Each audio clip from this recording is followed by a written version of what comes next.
देश के साथ साझा करेंगे।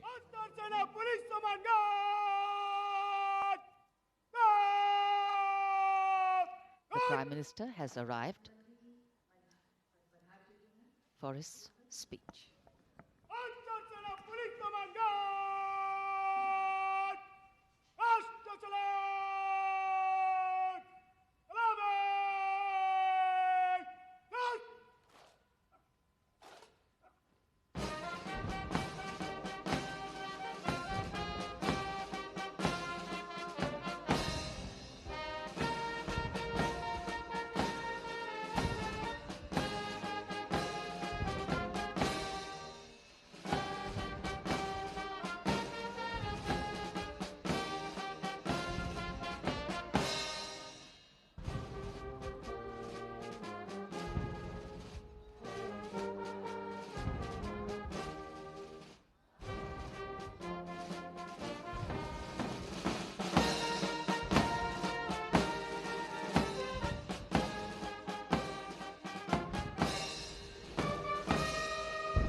राष्ट्रध्वज को नमन करेंगे भारतीय वायुसेना के helicopter helicopter commander Anand Vinayak Agashi और दूसरे हेलीकॉप्टर में है wing command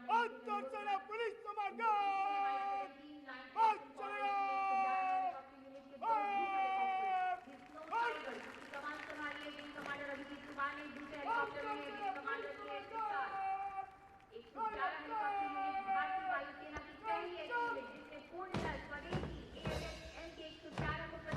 Wing Commander TVR Singh, the Guard Commander of the National Flag Guard, giving the command, and the Guard marching away.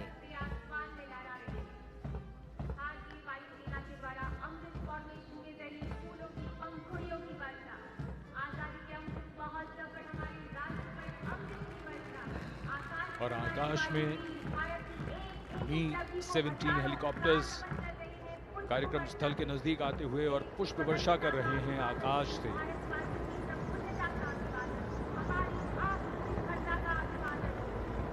76वें स्वतंत्रता दिवस समारोह को एक नई ऊंचाई प्रदान करते हुए ये क्षण और उनके पीछे ध्रुव हेलीकॉप्टर्स।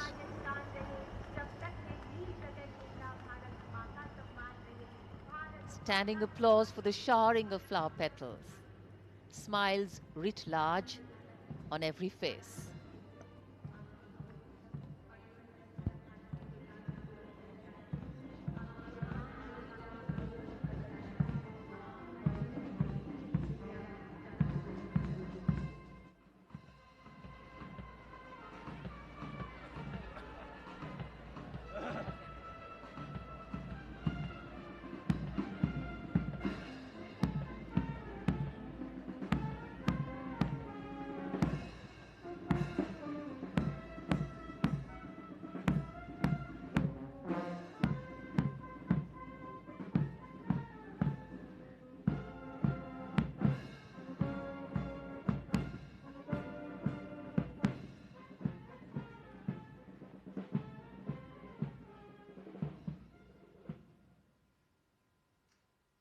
आजादी के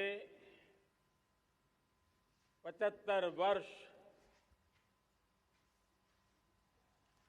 पूर्ण होने पर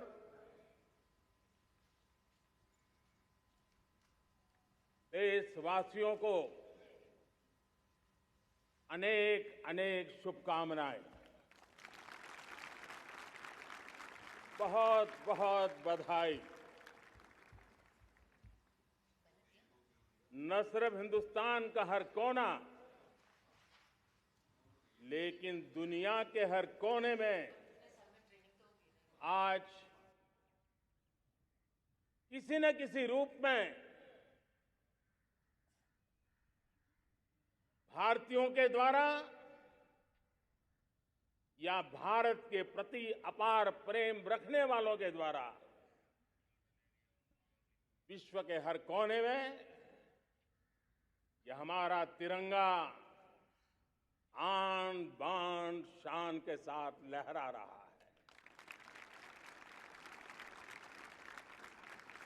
मैं विश्व भर में फैले हुए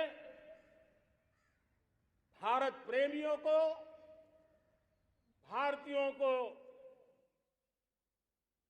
आजादी के इस अमृत महोत्सव की बहुत बहुत बधाई देता हूं। आज का ये दिवस ऐतिहासिक दिवस है। एक पुण्य पड़ाव, एक नई राह, एक नए संकल्प और नए सामर्थ्य के साथ कदम बढ़ाने का ये शुभ अवसर है।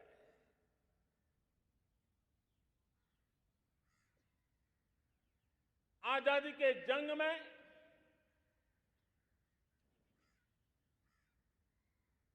गुलामी का पूरा कालखंड संघर्ष में बीता है। हिंदुस्तान का कोई कोना ऐसा नहीं था,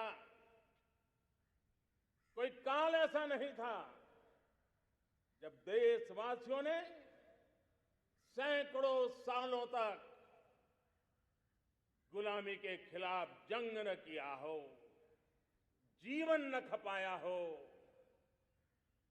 यातनाएं न झेली हो, आहुति न दी हो। आज हम सब देशवासियों के लिए ऐसे हर महापुरुष को, हर त्यागी को, हर बलिदानी को नमन करने का अवसर है, उनका ऋण स्वीकार करने का अवसर है और उनका स्मरण करते हुए उनके सपनों को जल्द से जल्द पूरा करने का संकल्प लेने का भी अवसर है।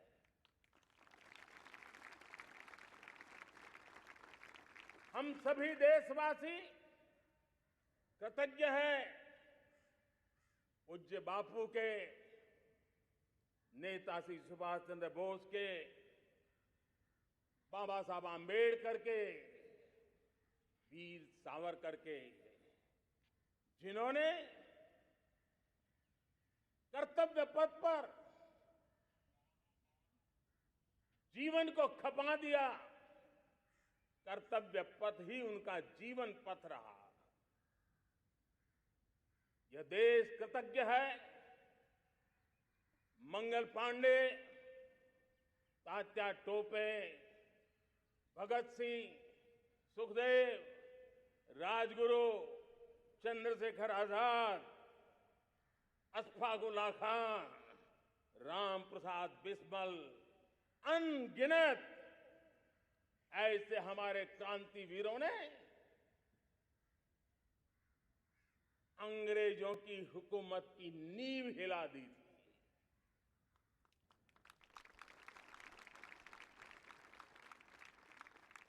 यह राष्ट्र कृतज्ञ है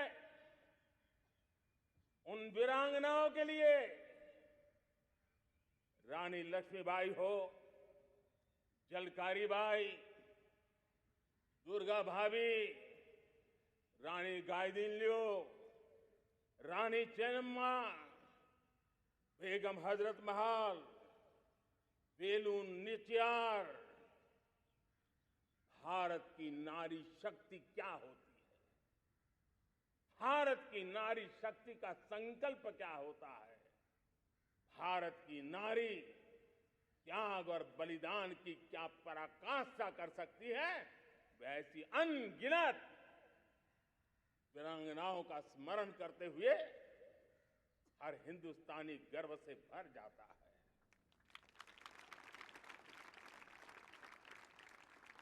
आजादी का जंग भी लड़ने वाले और आजादी के बाद देश बनाने वाले भी, डॉक्टर राजेंद्र प्रसाद जी हो,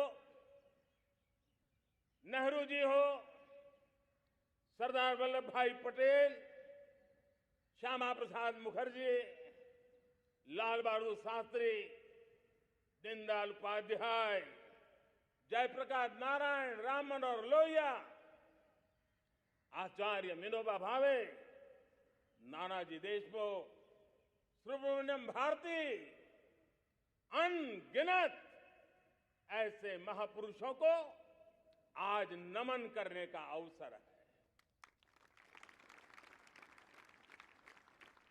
जब आजादी के जंग की चर्चा करते हैं तो हम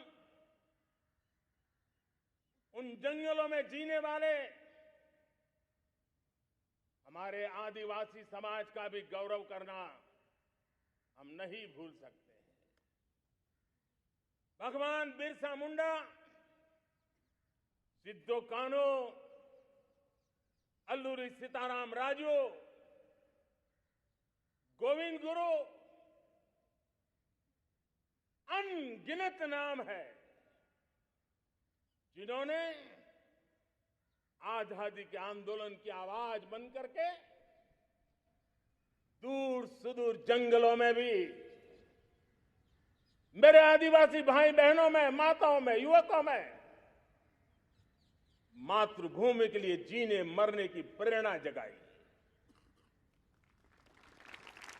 ये देश का सौभाग्य रहा है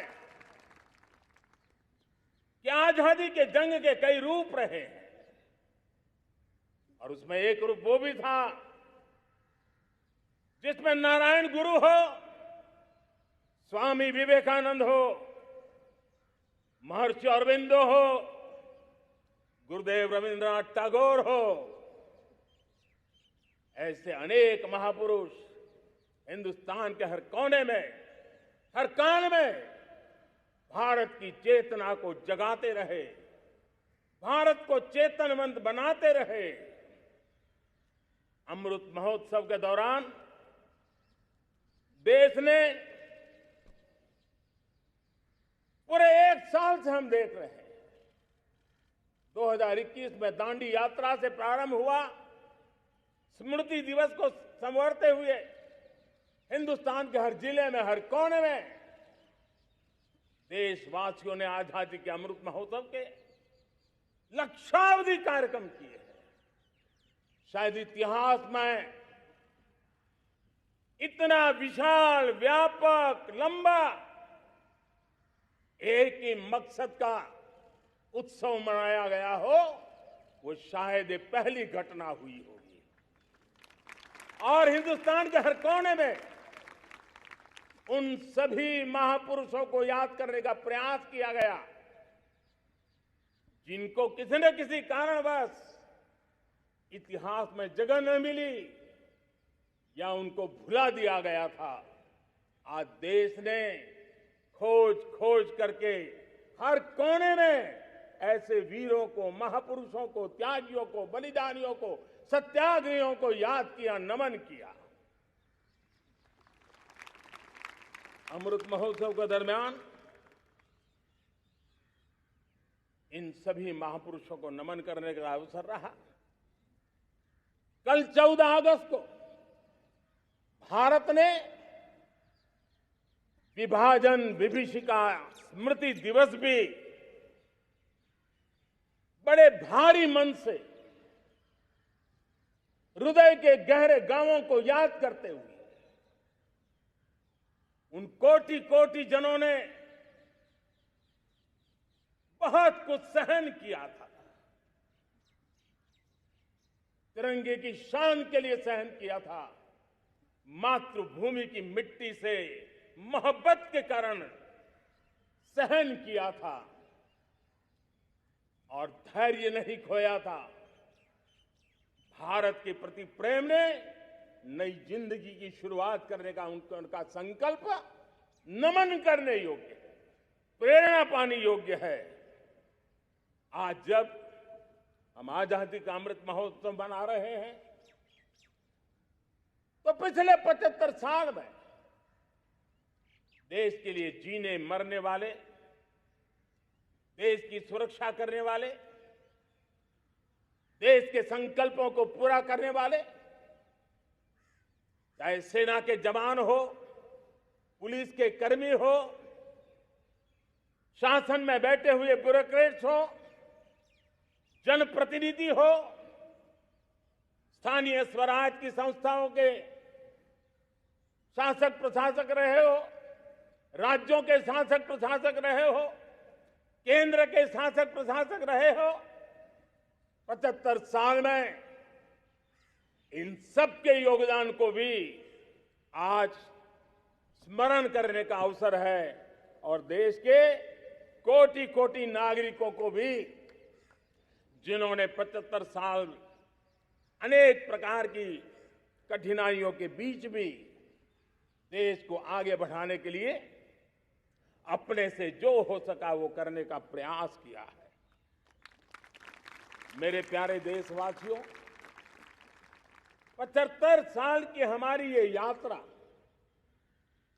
अनेक उतार चढ़ाव से भरी हुई है। सुख दुख की छाया मंडराती रही है और इसके बीच भी हमारे देशवासियों ने उपलब्धियां की है, पुरुषार्थ किया है, हार नहीं मानी है, संकल्पों को ओझल नहीं होने दिया है। और इसलिए, और ये भी सच्चाई है कि सैकड़ों सालों के गुलामी के कालखंड ने भारत के मन को, भारत के मानवीय की भावनाओं को गहरे घाव किए थे, गहरी चोटें पहुंचाई थी, लेकिन उसके भीतर एक जिद भी थी, एक जिजीविषा भी थी, एक जुनून भी था, एक जोम भी था। और उसके कारण अभावों के बीच में भी, उपहास के बीच में भी, और जब आजादी का जंग अंतिम चरण में था तो देश को डराने के लिए, निराश करने के लिए, हताश करने के लिए सारे उपाय किए गए थे। अगर आजादी आई, अंग्रेज चले जाएंगे तो देश टूट जाएगा, बिखर जाएंगे, लोग अंदर अंदर लड़ करके मर जाएंगे, कुछ नहीं बचेगा, अंधकार युग में भारत चला जाएगा। न जाने क्या क्या आशंकाएं व्यक्त की गई थी, लेकिन उनको पता नहीं था ये हिंदुस्तान की मिट्टी है। इस मिट्टी में वो सामर्थ्य है जो शासकों से भी परे सामर्थ्य का एक अंतर प्रभार लेकर के जीता रहा है, सदियों तक जीता रहा है। और उसी का परिणाम है, हमने क्या कुछ नहीं झेला। कभी अन्न का संकट झेला, कभी युद्ध के शिकार हो गए, आतंकवाद ने डगर डगर चुनौतियां पैदा की, निर्दोष नागरिकों को मौत के घाट उतार दिया गया, छद्म युद्ध चलते रहे, प्राकृतिक आपदाएं आती रही, सफलता विफलता, आशा निराशा, न जाने कितने पड़ाव आए हैं। लेकिन इन पड़ाव के बीच भी भारत आगे बढ़ता रहा। भारत की विविधता, जो औरों को भारत के लिए बोझ लगती थी, वो भारत की विविधता ही भारत की एक अनमोल शक्ति है, शक्ति का एक अटूट प्रवाह है। और दुनिया को पता नहीं था कि भारत के पास एक इनहेरेंट सामर्थ्य है, एक संस्कार सरिता है, एक मन मस्तिष्क का, विचारों का बंधन है, और वो है भारत लोकतंत्र की जननी है। मदर ऑफ डेमोक्रेसी है और जिनके जहन में लोकतंत्र होता है वे जब संकल्प करके चल पड़ते हैं वो सामर्थ्य दुनिया की बड़ी बड़ी सल्तनतों के लिए भी संकट का काल लेकर के आती है। ये मदर ऑफ डेमोक्रेसी, ये लोकतंत्र की जननी हमारे भारत ने सिद्ध कर दिया कि हमारे पास ये एक अनमोल सामर्थ्य है। मेरे प्यारे देशवासियों, 75 साल की यात्रा में आशाएं, अपेक्षाएं, उतार चढ़ाव सब कुछ के बीच में हर एक के प्रयास से हम जहां तक पहुंच पाए थे पहुंचे थे। और 2014 में देशवासियों ने मुझे दायित्व दिया। आजादी के बाद जन्मा हुआ मैं पहला व्यक्ति था जिसको लाल किले से देशवासियों का गौरवगान करने का अवसर मिला था।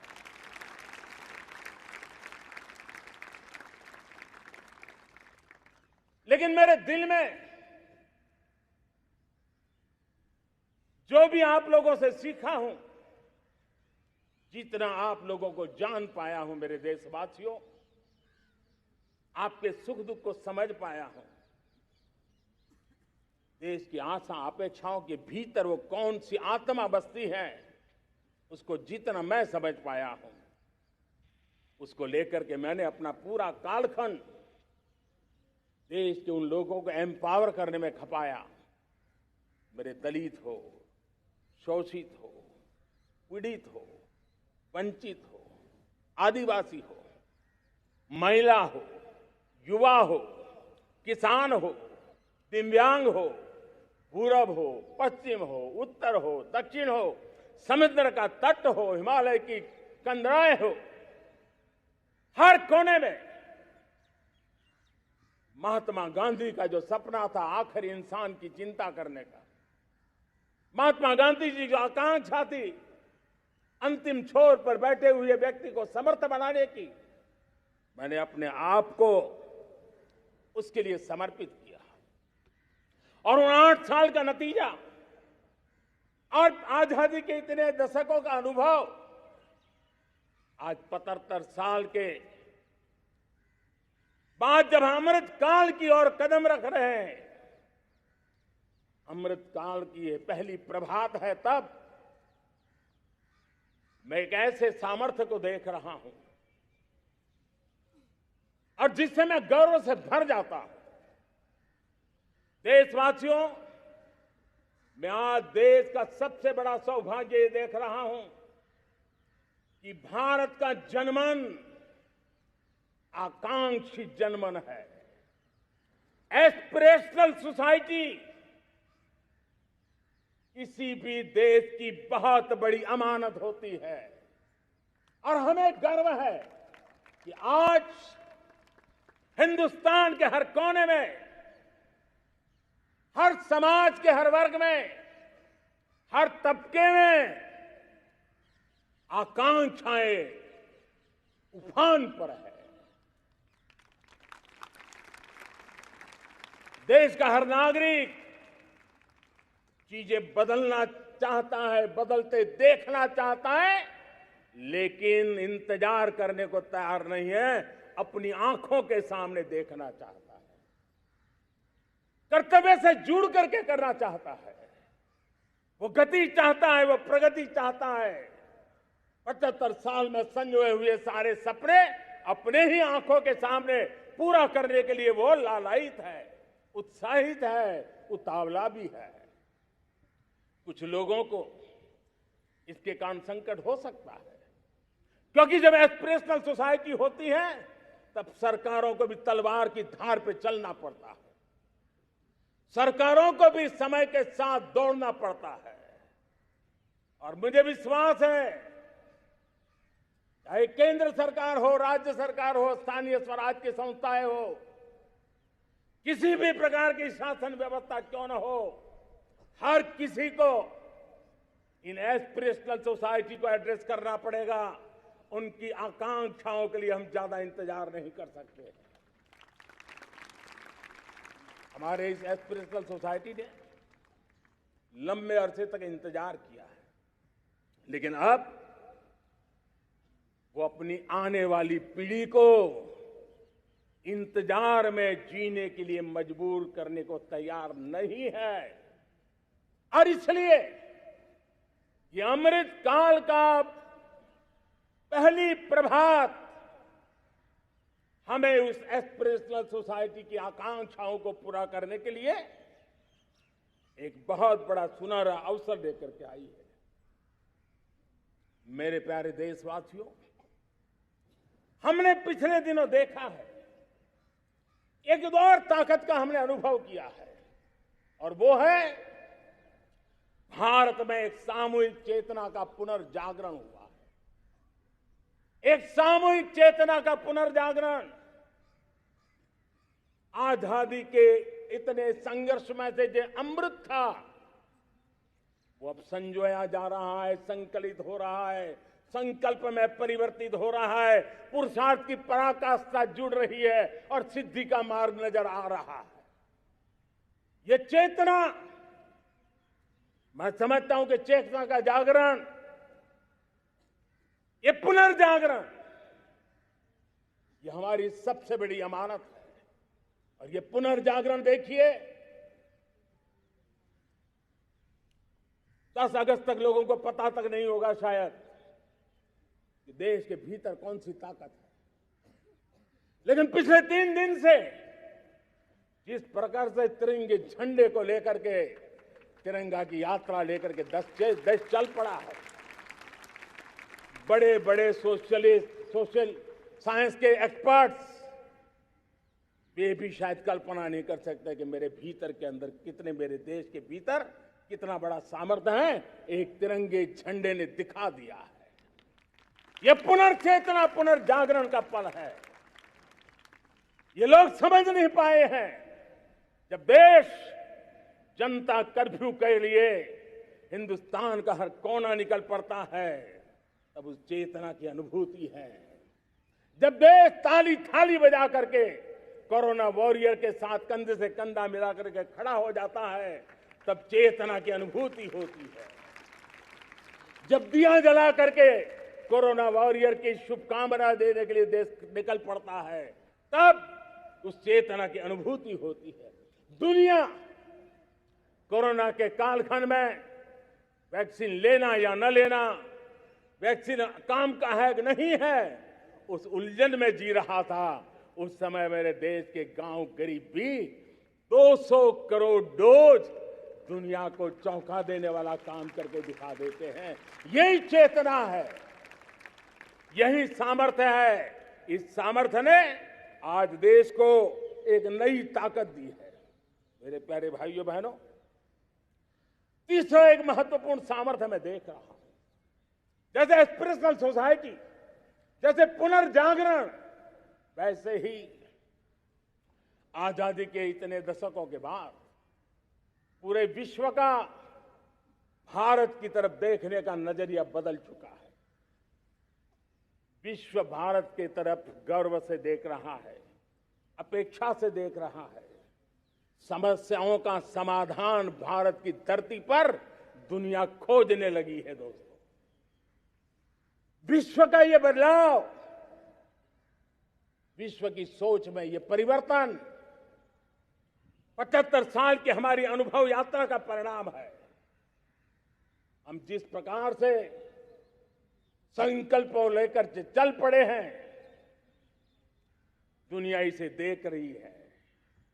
और आखिरकार विश्व भी उम्मीदें लेकर के जी रहा है। उम्मीदें पूरे करने का सामर्थ्य कहां पड़ा है, वो उसे दिखने लगा है। मैं इसे त्रिशक्ति के रूप में देखता हूं, 3 सामर्थ्य के रूप में देखता हूं। और ये त्रिशक्ति है एस्पिरेशन की, पुनर्जागरण की और विश्व की उम्मीदों की। और इसे पूरा करने के लिए हम जानते हैं दोस्तों, आज दुनिया में एक विश्वास जगने में मेरे देशवासियों की बहुत बड़ी भूमिका है। 130 करोड़ देशवासियों ने कई दशकों के अनुभव के बाद स्थिर सरकार का महत्व क्या होता है, राजनीतिक स्थिरता का महत्व क्या होता है, पॉलिटिकल स्टेबिलिटी दुनिया में किस प्रकार की ताकत दिखा सकती है, नीतियों में कैसा सामर्थ्य होता है, उन नीतियों पर विश्व का कैसे भरोसा बनता है, ये भारत ने दिखाया है और दुनिया भी इसे समझ रही है। और हम जब राजनीतिक स्थिरता हो, नीतियों में गतिशीलता हो, निर्णयों में तेजी हो, सर्वव्यापकता हो, सर्वसमावेशकता हो, तो विकास के लिए हर कोई भागीदार बनता है। हमने सबका साथ सबका विकास का मंत्र लेकर के हम चले थे, लेकिन देखते ही देखते देशवासियों ने सबका विश्वास और सबका प्रयास से उसमें और रंग भर दिए हैं। और इसलिए हमने देखा है हमारी सामूहिक शक्ति को, हमारे सामूहिक सामर्थ्य को हमने देखा है। आजादी का अमृत महोत्सव जिस प्रकार से बनाया गया, जिस प्रकार से हर जिले में 75 अमृत सरोवर बनाने का अभियान चल रहा है, गांव गांव के लोग जुड़ रहे हैं, कार सेवा कर रहे हैं, अपने प्रयत्नों से अपने गांव में जल संरक्षण के लिए बड़ा अभियान चला रहे हैं। और इसलिए भाइयों बहनों, चाहे स्वच्छता का अभियान हो, चाहे गरीबों के कल्याण का काम हो, देश आज पूरी शक्ति से आगे बढ़ रहा है। लेकिन भाइयों बहनों, हम लोग आजादी के अमृत काल में हमारी 75 साल की यात्रा को, उसका गौरवगान करते रहेंगे, अपनी ही पीठ थपथपाते रहेंगे, तो हमारे सपने कहीं दूर चले जाएंगे। और इसलिए 75 साल का कालखंड कितना ही शानदार रहा हो, कितने ही संकटों वाला रहा हो, कितने ही चुनौतियों वाला रहा हो, कितने ही सपने अधूरे दिखते हो, उसके बावजूद भी आज जब हम अमृत काल में प्रवेश कर रहे हैं, अगले 25 वर्ष हमारे देश के लिए अत्यंत महत्वपूर्ण है। और इसलिए जब मैं आज मेरे सामने लाल किले पर से 130 करोड़ देशवासियों के सामर्थ्य का स्मरण करता हूं, उनके सपनों को देखता हूं, उनके संकल्पों की अनुभूति करता हूं, तो साथियों मुझे लगता है आने वाले 25 साल के लिए हमें उस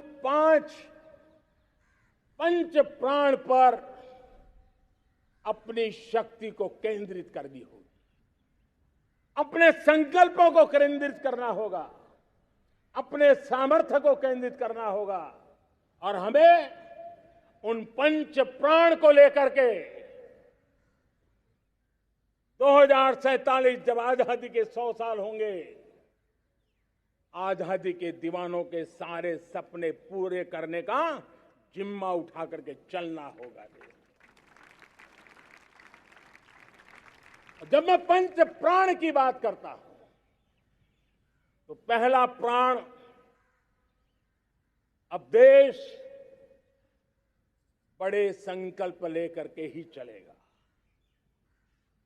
बहुत बड़े संकल्प लेकर के चलना होगा। और वो बड़ा संकल्प है विकसित भारत। अब उससे कुछ कम नहीं होना चाहिए, बड़ा संकल्प। दूसरा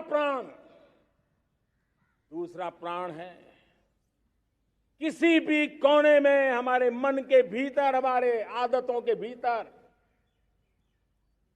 गुलामी का एक भी अंश अगर भी अभी भी है, तो उसको किसी भी हालत में बचने नहीं देना। अब 100%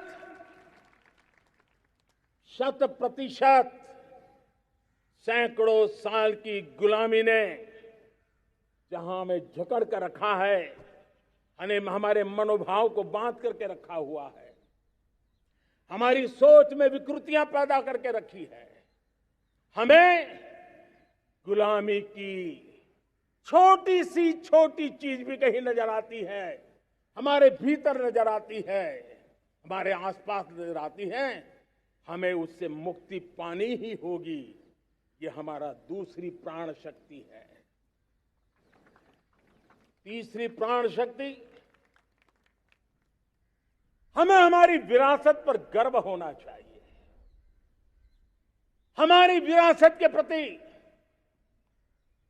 क्योंकि यही विरासत है जिसने कभी भारत को स्वर्णिम काल दिया था,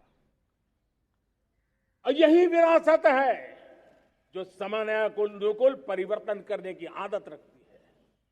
यही विरासत है जो काल बाह्य छोड़ती रही है, नित्य नूतन स्वीकारती रही है। और इसलिए इस विरासत के प्रति हमें गर्व होना चाहिए। चौथा प्राण, वो भी उतना ही महत्वपूर्ण है, और वो है एकता और एकजुटता। 130 करोड़ देशवासियों में एकता, न कोई अपना न कोई पराया। एकता की ताकत एक भारत श्रेष्ठ भारत के सपनों के लिए हमारा चौथा प्राण है। और पांचवा प्राण है नागरिकों का कर्तव्य। नागरिकों का कर्तव्य, जिसमें प्रधानमंत्री भी बाहर नहीं होता है, मुख्यमंत्री भी बाहर नहीं होता है, वो भी नागरिक है। नागरिकों का कर्तव्य, यह हमारे आने वाली 25 साल के सपनों को पूरा करने के लिए एक बहुत बड़ी प्राण शक्ति है। मेरे प्यारे देशवासियों, जब सपने बड़े होते हैं,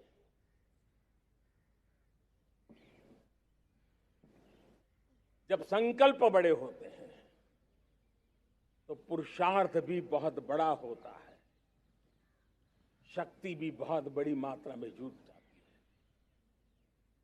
अब कोई कल्पना कर सकता है कि देश 40-42 के कालखंड को याद कीजिए। देश उठ खड़ा हुआ था,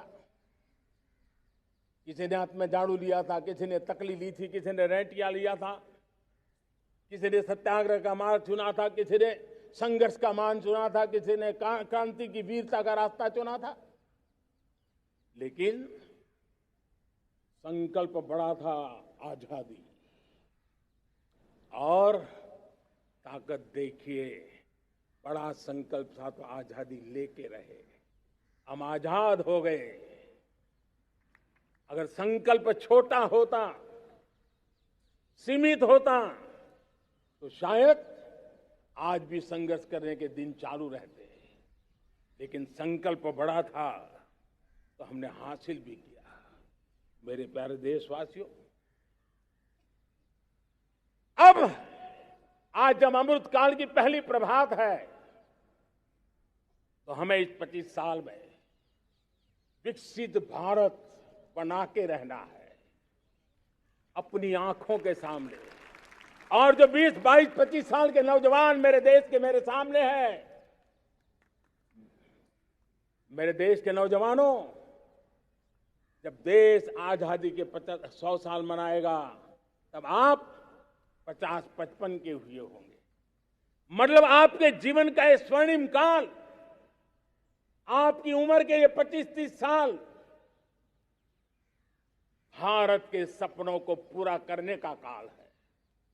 आप संकल्प लेकर के मेरे साथ चल पड़िए साथियों, तिरंगे झंडे की शपथ लेकर के चल पड़िए। हम सब पूरी ताकत से लगे आए। बड़ा संकल्प, मेरा देश विकसित देश होगा, डेवलप कंट्री होगा। विकास के हर पैरामीटर में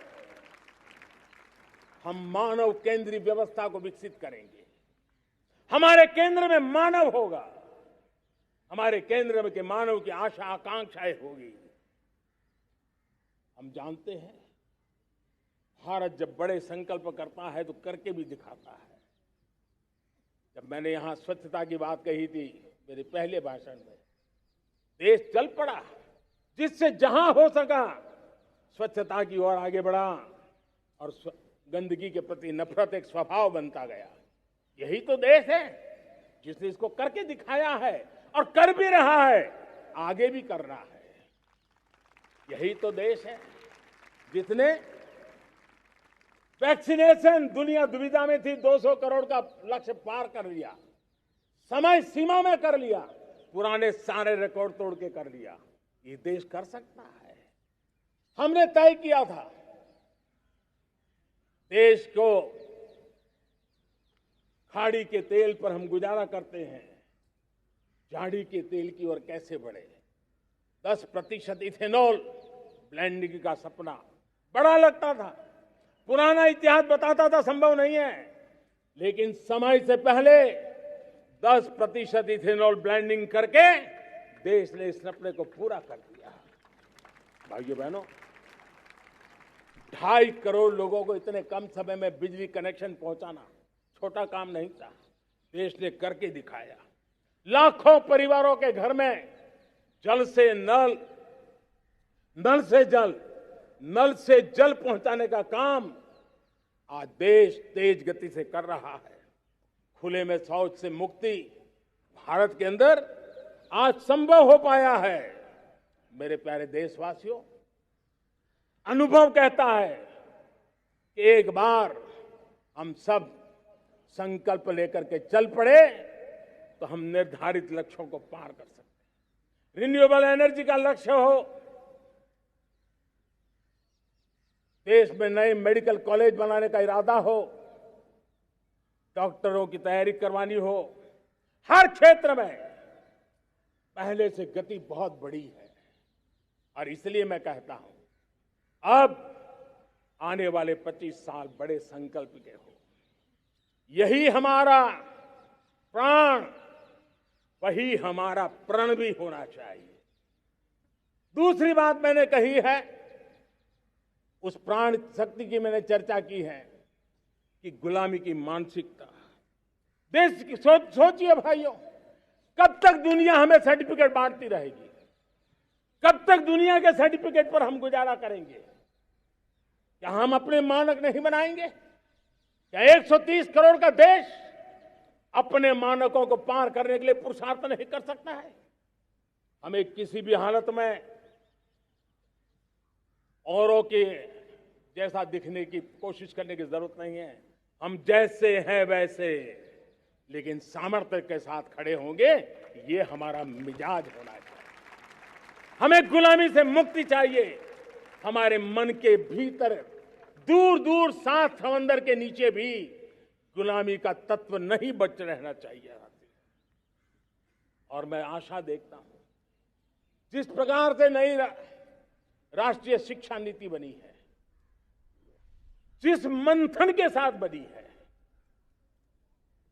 कोटि कोटि लोगों के विचार प्रवाह को संकलित करते हुए बनी है, और भारत की धरती की जमीन से जुड़ी हुई शिक्षा नीति बनी है। रसकस हमारी धरती के मिले हैं। हमने जो कौशल्य पर बल दिया है, ये एक ऐसा सामर्थ्य है जो हमें गुलामी से मुक्ति की ताकत देगा। हमने देखा है, कभी कभी तो हमारी टैलेंट भाषा के बंधनों में बन जाती है। यह गुलामी की मानसिकता का परिणाम है। हमें हमारे देश की हर भाषा पे गर्व होना चाहिए। वो हमें भाषा आती हो या ना आती हो, लेकिन मेरे देश की भाषा है, मेरे पूर्वजों ने दुनिया को दी हुई ये भेंट सौगात है, हमें गर्व होना चाहिए।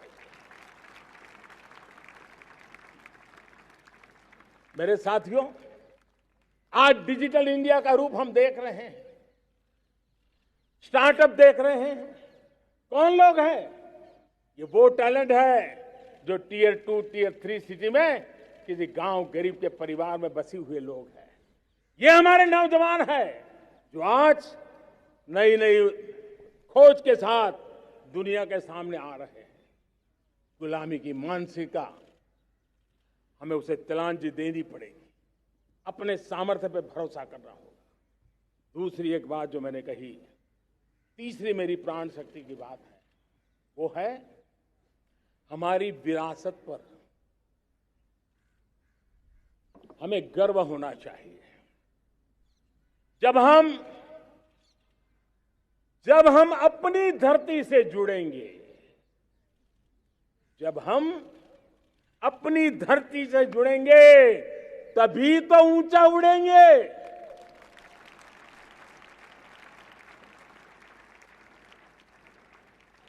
और जब हम ऊंचा उड़ेंगे तो हम विश्व को भी समाधान दे पाएंगे। हमने देखा है जब हम अपनी चीजों पे गर्व करते हैं, आज दुनिया होलिस्टिक हेल्थ केयर की चर्चा कर रही है, लेकिन जब होलिस्टिक हेल्थ केयर की चर्चा करती है तो उसकी नजर भारत के योग पर जाती है, भारत के आयुर्वेद पर जाती है, भारत की होलिस्टिक लाइफस्टाइल के पर जाती है। ये हमारी विरासत है, हम जो दुनिया को दे रहे हैं। दुनिया आज उससे प्रभावित हो रही है। अब हमारी ताकत देखिए, हम वो लोग हैं जो प्रकृति के साथ जीना जानते हैं, प्रकृति को प्रेम करना जानते हैं। आज विश्व पर्यावरण की जो समस्या से जूझ रहा है, हमारे पास वो विरासत है। ग्लोबल वार्मिंग की समस्याओं के समाधान का रास्ता हम लोगों के पास है, हमारे पूर्वजों ने दिया हुआ है। जब हम लाइफस्टाइल की बात करते हैं, एनवायरमेंट फ्रेंडली लाइफस्टाइल की बात करते हैं, हम लाइफ मिशन की बात करते हैं, तो दुनिया का ध्यान आकर्षित करते हैं। हमारे पास ये सामर्थ्य है।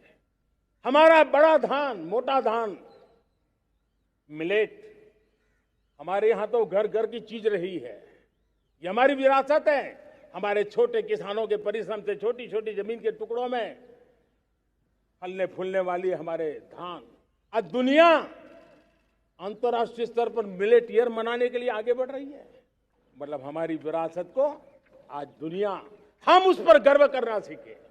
हमारे पास दुनिया को बहुत कुछ देना है। हमारे फैमिली वैल्यूज, विश्व के सामाजिक तनाव की जब चर्चा हो रही है, व्यक्तिगत तनाव की चर्चा होती है तो लोगों को योग दिखता है, सामूहिक तनाव की बात होती है तब भारत की पारिवारिक व्यवस्था दिखती है। संयुक्त परिवार की एक पूंजी सदियों से हमारी माताओं बहनों के त्याग बलिदान के कारण परिवार नाम की जो व्यवस्था विकसित हुई, ये हमारी विरासत है। इस विरासत पर हम गर्व कैसे करें?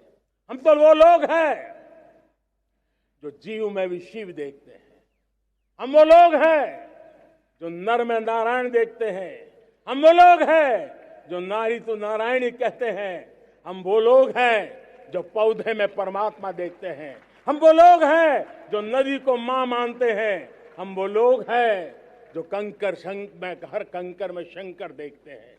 यह हमारा सामर्थ्य है। हर नदी में मां का रूप देखते हैं। पर्यावरण की इतनी व्यापकता, विशालता, ये हमारा गौरव। हम विश्व के सामने जब खुद गर्व करेंगे तो दुनिया करेगी। भाइयों बहनों, हम वो लोग हैं जिसने दुनिया को वसुधैव कुटुंबकम का मंत्र दिया। हम वो लोग हैं जो दुनिया को कहते हैं एकम सत विप्रहा बदौ वदंती। आज जो होलियर देन दाव का जो संकट चल रहा है, तुझसे बड़ा मैं हूं, ये जो तनाव का कारण बना हुआ है, दुनिया को एकम सत विप्रा बहुधा वदंती का ज्ञान देने वाली विरासत हमारे पास है। जो कहते हैं सत्य एक है, जानकार लोग उसको अलग अलग तरीके से कहते हैं। ये गौरव हमारा है। हम लोग हैं जो कहते हैं यत् पिंडे तत् ब्रह्मांडे। कितनी बड़ी सोच है। जो ब्रह्मांड में है वो हर जीव मात्र में है। यत् पिंडे तत् ब्रह्मांडे, ये कहने वाले हम लोग हैं। हम वो लोग हैं जितने दुनिया का कल्याण देखा है। हम जन कल्याण से जग कल्याण के राही रहे हैं। जन कल्याण से जग कल्याण की राह पर चलने वाले हम लोग जब दुनिया की कामना करते हैं तब कहते हैं सर्वे अपि सुखिनः सन्तु सर्वे सन्तु निरामया। सबके सुख की बात, सबके आरोग्य की बात करना, ये हमारी विरासत है। और इसलिए हम बड़ी शान के साथ हमारी इस विरासत का गर्व करना सीखें। ये प्राण शक्ति है हमारी, जो हमें 25 साल के सपनों पूरा करने के लिए जरूरी है। उसी प्रकार से मेरे प्यारे देशवासियों, एक और महत्वपूर्ण विषय है एकता, एकजुटता। इतने बड़े देश को, उसकी विविधता को हमें सेलिब्रेट करना है। इतने पंथ, परंपराएं, ये हमारे आन बान शान है। कोई नीचा नहीं, कोई ऊंचा नहीं है, सब बराबर है। कोई मेरा नहीं, कोई पराया नहीं, सब अपने हैं। ये भाव एकता के लिए बहुत जरूरी है। घर में भी एकता की नींव तभी रखी जाती है जब बेटे बेटी एक समान हो। अगर बेटे बेटी एक समान नहीं होंगे तो एकता के मंत्र नहीं गूंज सकते हैं। जेंडर इक्वलिटी हमारी एकता के लिए पहली शर्त। जब हम एकता की बात करते हैं, अगर हमारे एक ही पैरामीटर हो, एक ही मानदंड हो, जिस मानदंड को हम कहें इंडिया फर्स्ट, मैं जो कुछ भी कर रहा हूं, जो भी सोच रहा हूं, जो बोल रहा हूं, इंडिया फर्स्ट के अनुकूल है, एकता का रास्ता खुल जाएगा। दोस्त, हमें एकता से बांधने का वो मंत्र है, हमें इसको पकड़ना है। मुझे पूरा विश्वास है कि हम समाज के अंदर ऊंच नीच के भेदभावों से, मेरे तेरे के भेदभावों से हम सबकी पुजारी बने। श्रमेव जयते कहते हैं हम, श्रमिक का सम्मान, ये हमारा स्वभाव होना चाहिए। लेकिन भाइयों बहनों, मैं लाल किले से मेरी एक पीड़ा और कहना चाहता हूं। ये दर्द मैं कहे बिना नहीं रह सकता। मैं जानता हूं कि शायद लाल किले का विषय नहीं हो सकता, लेकिन मेरे भीतर का दर्द मैं कहां कहूंगा। देशवासियों के सामने नहीं कहूंगा तो कहां कहूंगा। और वो है, किसी न किसी कारण से हमारे अंदर एक ऐसी विकृति आई है, हमारी बोलचाल में, हमारे व्यवहार में, हमारे कुछ शब्दों में, हम नारी का अपमान करते हैं।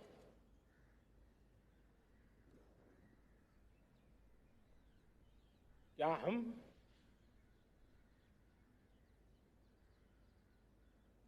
स्वभाव से, संस्कार से, रोजमर्रा की जिंदगी में नारी को अपमानित करने वाली हर बात से मुक्ति का संकल्प ले सकते हैं?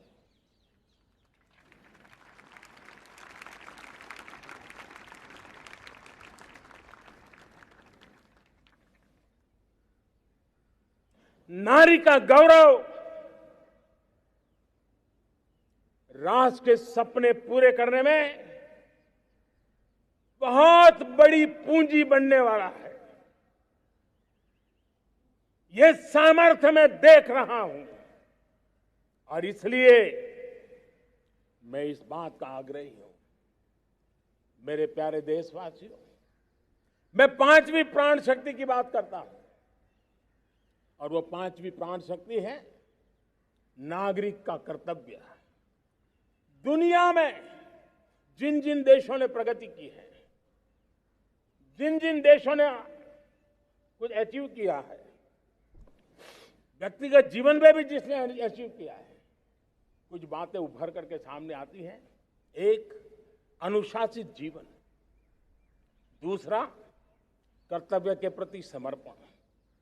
व्यक्ति की जीवन की सफलता हो, समाज की हो, परिवार की हो, राष्ट्र की हो, ये मूलभूत मार्ग है, ये मूलभूत प्राण शक्ति है। और इसलिए हमें कर्तव्य पर बल देना ही होगा। यह शासन का काम है कि बिजली 24 घंटे पहुंचाने के लिए प्रयास करे, लेकिन ये नागरिक का कर्तव्य है कि जितनी ज्यादा यूनिट बिजली बचा सकते बचाएं। हर खेत में पानी पहुंचाना सरकार की जिम्मेवारी है, सरकार का प्रयास है, लेकिन पर ड्रॉप मोर क्रॉप, पानी बचाते हुए आगे बढ़ना, मेरे हर खेत से आवाज उठनी चाहिए।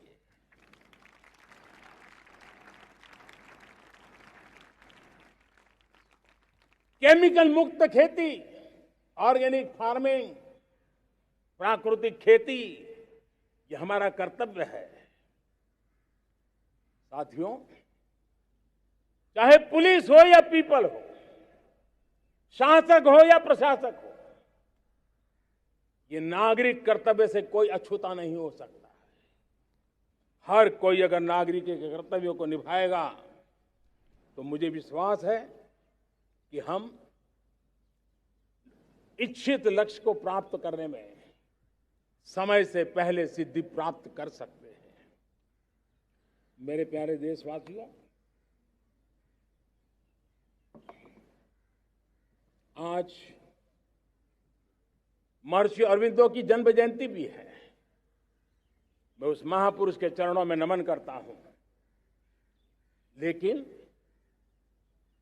हमें उस महापुरुष को याद करना होगा जिन्होंने कहा था, स्वदेशी से स्वराज, स्वराज से सुराज। ये उनका मंत्र है। हम सबको सोचना होगा कि हम कब तक दुनिया के और लोगों पर निर्भर रहेंगे। क्या हमारे देश का अन्न की आवश्यकता हो, हम आउटसोर्स कर सकते हैं क्या? जब देश ने तय कर लिया कि हमारा पेट हम खुद भरेंगे, देश ने करके दिखाया कि नहीं दिखाया? एक बार संकल्प लेते हैं तो होता है दोस्त। और इसलिए आत्मनिर्भर भारत, ये हर नागरिक का, हर सरकार का, समाज के हर इकाई का ये दायित्व बन जाता है। ये आत्मनिर्भर भारत, ये सरकारी एजेंडा, सरकारी कार्यक्रम नहीं है।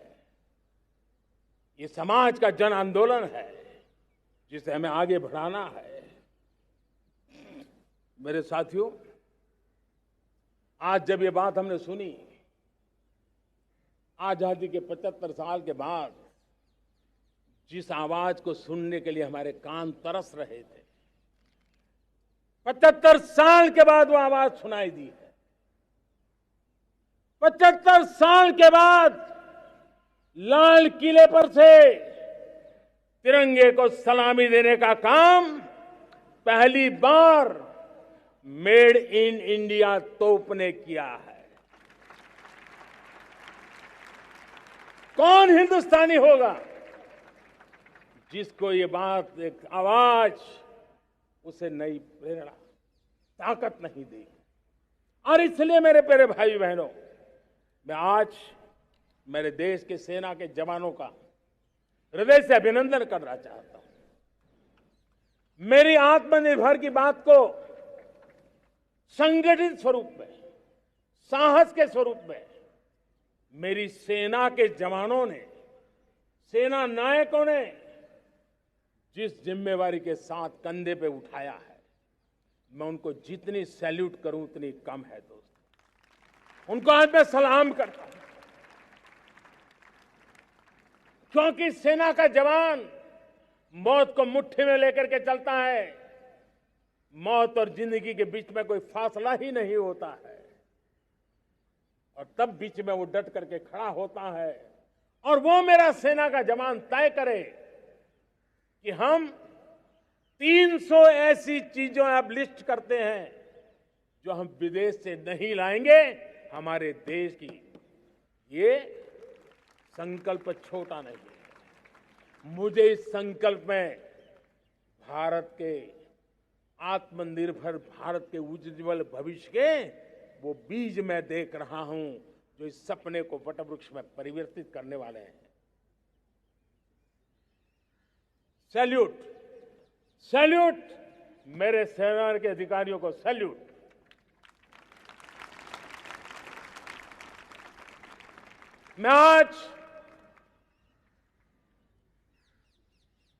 मैं मेरे छोटे छोटे बालकों को, 5 साल 7 साल की आयु के बालक, उनको भी सैल्यूट करना चाहता हूं। उनको भी सलाम करना चाहता हूं। जब देश के सामने चेतना जगी,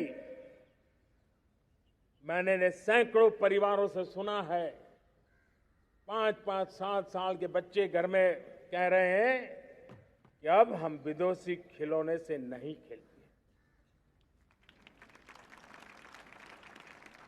5 साल का बच्चा घर में विदेशी खिलौने से नहीं खेलेंगे, ये जब संकल्प करता है ना, तब आत्मनिर्भर भारत उसकी रगों में दौड़ता है।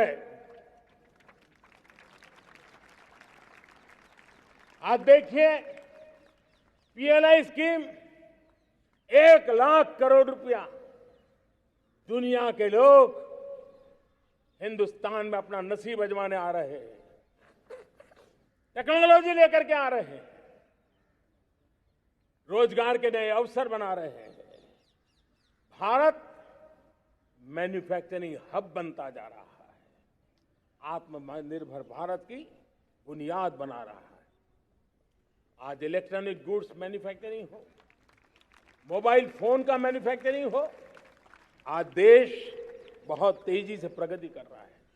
जब हमारा ब्रह्मोस दुनिया में जाता है, कौन हिंदुस्तानी होगा जिसका मन आसमान को न छूता होगा। दोस्तों, आज हमारी मेट्रो कोचेज, हमारी वंदे भारत ट्रेन विश्व के लिए आकर्षण बन रहा है।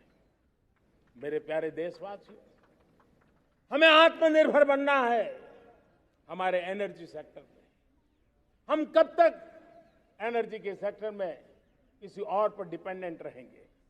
और हमें सोलार का क्षेत्र हो, विंड एनर्जी का क्षेत्र हो, रिन्यूएबल के और भी जो रास्ते हो, मिशन हाइड्रोजन हो, बायोफ्यूल की कोशिश हो, इलेक्ट्रिक व्हीकल पर जाने की बात हो, हमें आत्मनिर्भर बन करके इन व्यवस्थाओं को आगे बढ़ाना होगा।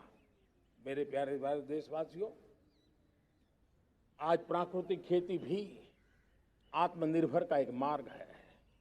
फर्टिलाइजर से जितनी ज्यादा मुक्ति, आज देश में नैनो फर्टिलाइजर के कारखाने की नई आशा लेकर के आए हैं। लेकिन प्राकृतिक खेती, केमिकल फ्री खेती आत्मनिर्भर को ताकत दे सकती है। आज देश में रोजगार के क्षेत्र में ग्रीन जॉब के नए नए क्षेत्र बहुत तेजी से खुल रहे हैं। भारत ने नीतियों के द्वारा स्पेस को खोल दिया है। ड्रोन की बहुत दुनिया में सबसे प्रगतिशील पॉलिसी लेकर के आए हैं। हमने देश के नौजवानों के लिए नए द्वार खोल दिए हैं। मेरे प्यारे भाइयों बहनों, मैं प्राइवेट सेक्टर को भी आह्वान करता हूं, आइए हमें विश्व में छा जाना है। आत्मनिर्भर भारत का यह भी सपना है कि दुनिया को भी जो आवश्यकताएं हैं उसको पूरा करने में भारत पीछे नहीं जाएगा। हमारे लघु उद्योग हो, सूक्ष्म उद्योग हो, कुटीर उद्योग हो, जीरो डिफेक्ट जीरो इफेक्ट हमें उस करके हमें दुनिया में जाना होगा। हमें स्वदेशी पर गर्व करना होगा। मेरे प्यारे देशवासियों, हम बार बार लाल बहादुर शास्त्री जी को याद करते हैं। जय जवान जय किसान का उनका मंत्र आज भी देश के लिए प्रेरणा है। बाद में अटल बिहारी वाजपेयी जी ने जय विज्ञान कह करके उसमें एक कड़ी जोड़ दी थी और देश ने उसको प्राथमिकता दी थी। लेकिन अब अमृतकाल के लिए एक और अनिवार्यता है और वो है जय अनुसंधान। जय जवान जय किसान जय विज्ञान जय अनुसंधान, इनोवेशन। और मुझे मेरे देश की युवा पीढ़ी में भरोसा है। इनोवेशन की ताकत देखिए। आज हमारा यूपीआई, भीम, हमारा डिजिटल पेमेंट, फिनटेक की दुनिया में हमारा स्थान। आज विश्व में रियल टाइम 40% अगर डिजिटल फाइनेंशियल का ट्रांजैक्शन होता है तो मेरे देश में हो रहा है। हिंदुस्तान ने ये करके दिखाया है। मेरे प्यारे देशवासियों, अब हम 5G के दौर की ओर कदम रख रहे हैं। बहुत दूर इंतजार नहीं करना होगा, हम कदम मिलाने वाले हैं। हम ऑप्टिकल फाइबर गांव-गांव में पहुंचा रहे हैं। डिजिटल इंडिया का सपना गांव से गुजरेगा, ये मुझे पूरी जानकारी है। आज मुझे खुशी है, हिंदुस्तान के 4 लाख कॉमन सर्विस सेंटर्स गांवों में विकसित हो रहे हैं। गांव के नौजवान बेटे बेटियां कॉमन सर्विस सेंटर चला रही हैं। देश गर्व कर सकता है कि गांव के क्षेत्र में 4 लाख डिजिटल एंटरप्रेन्योर का तैयार होना और सारी सेवाएं लोग, गांव के लोग उनके यहां लेने के लिए आदी बन जाए, ये अपने आप में टेक्नोलॉजी हब बनने की भारत की जो ताकत है। मेरे प्यारे देशवासियों, ये जो डिजिटल इंडिया का मूवमेंट है, जो सेमीकंडक्टर की ओर हम कदम मांड रहे हैं, 5G की ओर कदम मांड रहे हैं, ऑप्टिकल फाइबर का नेटवर्क बिछा रहे हैं, ये सिर्फ आधुनिकता की पहचान ऐसा नहीं है। 3 बड़ी ताकतें इसके अंदर समाहित है। शिक्षा में आमूलचूल क्रांति, ये डिजिटल माध्यम से आने वाली है। स्वास्थ्य सेवाओं में आमूलचूल क्रांति डिजिटल से आने वाली है। कृषि जीवन में भी बहुत बड़ा बदलाव डिजिटल से आने वाला है। एक नया विश्व तैयार हो रहा है। भारत उसे आगे बढ़ाने के लिए, और मैं साफ देख रहा हूं दोस्तों, ये डेकेड मानव जात के लिए टेकेड का समय है, टेक्नोलॉजी का डेकेड है।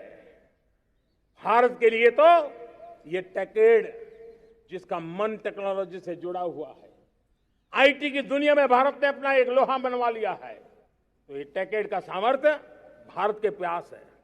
हमारा अटल इनोवेशन मिशन, हमारे इंक्यूबेशन सेंटर, हमारे स्टार्टअप एक नया पूरा क्षेत्र का विकास कर रहे हैं। युवा पीढ़ी के लिए नए अवसर लेकर के आ रहे हैं। स्पेस मिशन की बात हो, हमारा डीप ओशन मिशन की बात हो, समुद्र की गहराई में जाना हो या हमें आसमान को छूना हो, ये नए क्षेत्र हैं जिसको लेकर के हम आगे बढ़ रहे हैं। मेरे प्यारे देशवासियों, हम इस बात को न भूलें, और भारत ने सदियों से देखा हुआ है, जैसे देश में कुछ नमूना रूप कामों की जरूरत होती है, कुछ बड़ी बड़ी ऊंचाइयों की जरूरत होती है, लेकिन साथ साथ धरातल पर मजबूती बहुत आवश्यक होती है। भारत की आर्थिक विकास की संभावनाएं धरातल की मजबूती से जुड़ी हुई है, और इसलिए हमारे छोटे किसान, उनका सामर्थ्य, हमारे छोटे उद्यमी, उनका सामर्थ्य, हमारे लघु उद्योग, कुटीर उद्योग, सूक्ष्म उद्योग, रेहड़ी पटरी वाले लोग, घरों में काम करने वाले लोग, ऑटो रिक्शा चलाने वाले लोग, बस सेवाएं देने वाले लोग, ये समाज का जो सबसे बड़ा तबका है, इसका सामर्थ्यवान होना भारत के सामर्थ्य की गारंटी है।